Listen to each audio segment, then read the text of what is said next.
Hi there! As it turns out, Mika announced a double banner setup for the half anniversary patch, which pits Peri next to Springfield. Peri is a fire bulwark character who is limited to the burn team as an enabler for Chongju and to a lesser extent Chiwa.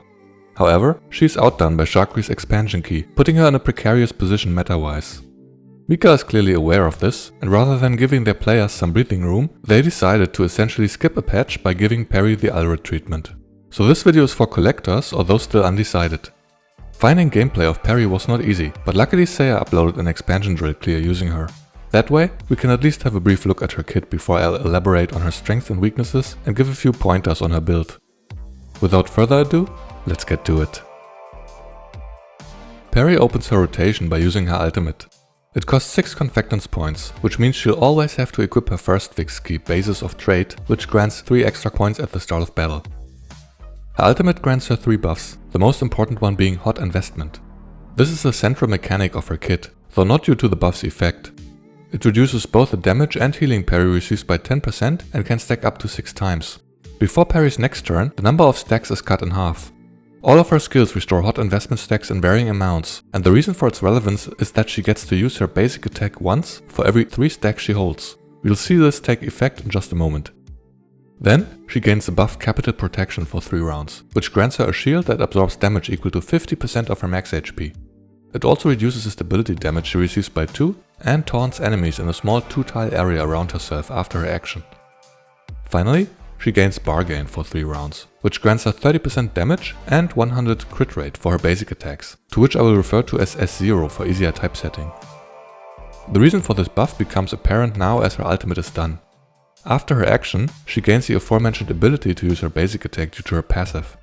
Normally, her basics deal, like any other, 80% of her attack as physical damage, but when activated via her passive, they change to deal burn damage for 12% of Peri's max HP per stack. With 6 stacks, this equates to 72% of her max HP as burn damage. After the attack is done, she gains a second use of her basic attack. Remember that at V0, every 3 stacks of Hot Investment allow her the use of 1 basic attack. Therefore, when using her ultimate, which grants 6 stacks, she gets to follow up with 2 attacks.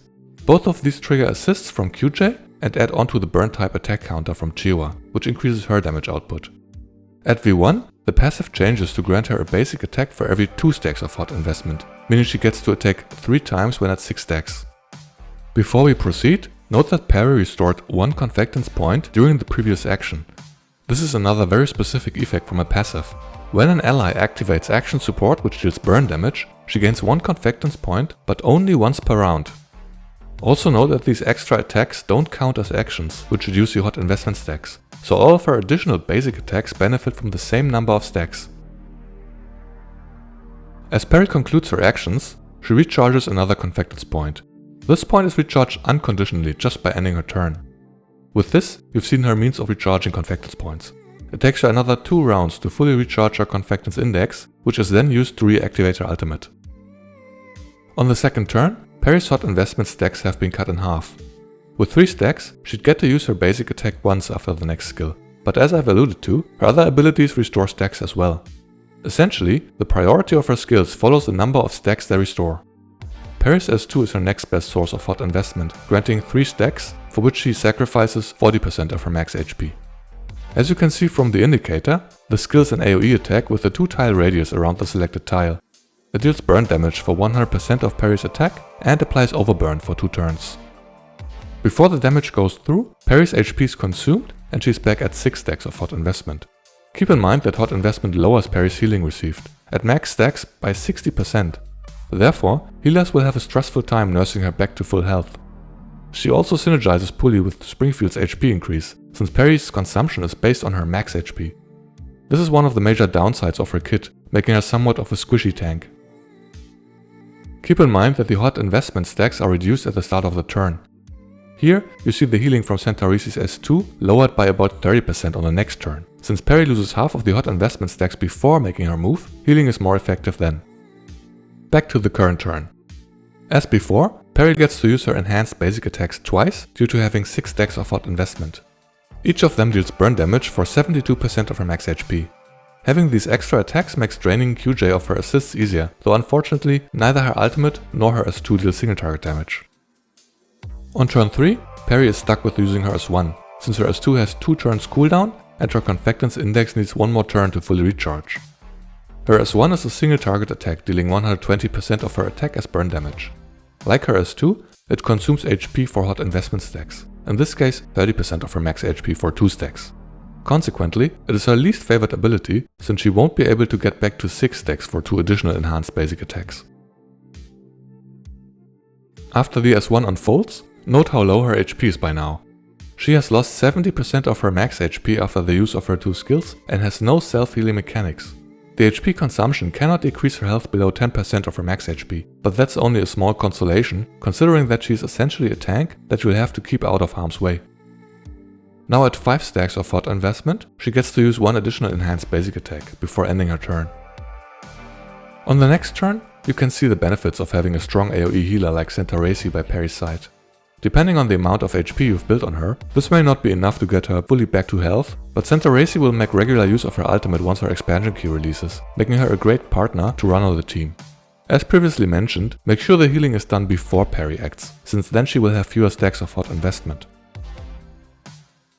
With that, you've seen Peri's simple 3-turn rotation, which is all about hot investment stacks. She starts by using her ultimate, which grants her the shield and basic attack damage buff for the next 3 rounds. Then, she does 2 enhanced basic attacks due to having 6 stacks of hot investment. Next, she uses her S2, which brings her back to 6 stacks, allowing for another 2 enhanced basics. Finally, she concludes the cycle with her S1, which leaves her at 5 stacks for 1 enhanced basic attack. In summary, Peri is a tank in name only. The bulwark role has a difficult standing in the game, and Peri really doesn't help the case. She provides no defensive utility for the team and can't quite make up for it with offensive power. Since she sacrifices her own HP without a means of self-recovery and only grants herself a shield every 3 rounds, she'll most likely rely on a healer to babysit her. Worse yet, for whatever reason, she reduces the healing she receives, making it difficult for most healers to sustain her through harder hitting content. Instead of a tank, her role was apparently more intended as an enabler for Chongju and to a lesser extent Chiwa.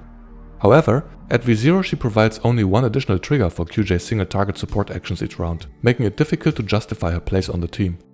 Chiwa can get at most 3 burn damage stacks toward her Scorch mark, but characters with burn type support actions achieve similar or even better results than Peri.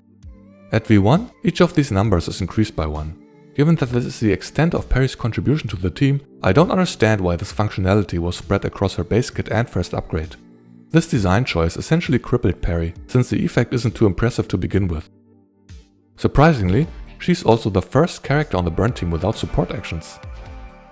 With the release of Shakri's expansion key, which changes her support actions to deal burn damage, Shakri is a better enabler for Chiwa and deals considerably more damage than Peri. Bringing Peri over Shakri for only 1 more trigger of QJ's support actions would be frankly asinine. As of now, Peri desperately needs an expansion key to remedy her issues somehow. However, her kit seems so flawed that it's hard to imagine a solution. I guess I could convert the HP sacrifice into a HP recovery while removing the reduced healing from hot investment, making her shield a team-wide effect, include the V1 in her base kit, and give her burn type support actions. I think that may be just enough to justify her existence. That said, for the whales out there who want to maximize their V6 Springfield's damage, Peri's common key is quite good.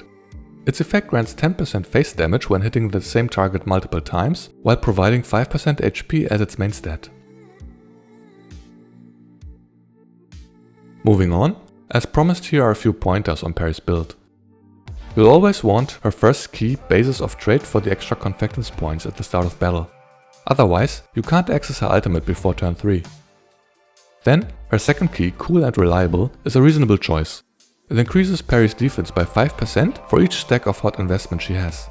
During the enemy's turn, she'll always be at 5 or 6 stacks, meaning she benefits from 25 to 30% bonus defense.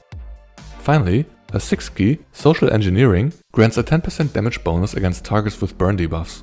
Since such debuffs are a given on the burn team, the effect will be permanently active. Her other keys are highly situational, if useful at all, so for most purposes you'll likely be fine with the setup.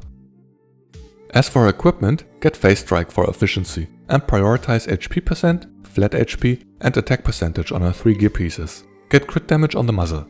Since the bargain buff grants her basic attacks guaranteed crits, you don't really want crit rate on her attachments. Her weapon options are limited, since there's only one Svarog to go around. If you have Vector's signature weapon, you can slap it on Peri and give Svarog to Vector. Otherwise, there's just a Battle Pass weapon, or you'll have to make do with a purple SMG. Don't get her signature weapon, unless you're truly dedicated to her, in which case I'd still prioritize Heavy 1 first. And with that we've come to the end of this video. I hope that all Peri Wanters will be Peri Heathers. I'm confident that my negative evaluation won't deter anyone who's in it for the dorm meta, so here's to hoping she receives a helpful expansion key in the future, or better yet, a great looking skin. If you have any more questions with regards to her build or playstyle, don't hesitate to ask in the comments or hop onto my Discord. In any case, thank you so much for watching. See you next time.